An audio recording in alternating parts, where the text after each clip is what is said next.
बिस्मिल्लाहिर्रहमानिर्रहीम। अस्सलामुअलैकुम। वज़ाइफ व मसाइल के साथ मैं हाजिर हूँ।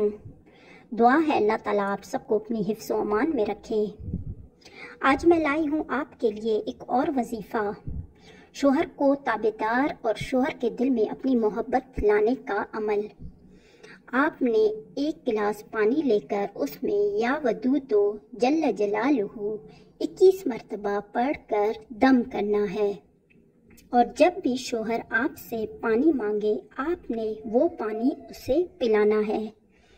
इंशाअल्लाह ताला अज़्ज़ा वजल इस अमल से आपके और आपके शोहर के दरमियान मोहब्बत, उल्फत और प्यार का रिश्ता बरकरार रहेगा।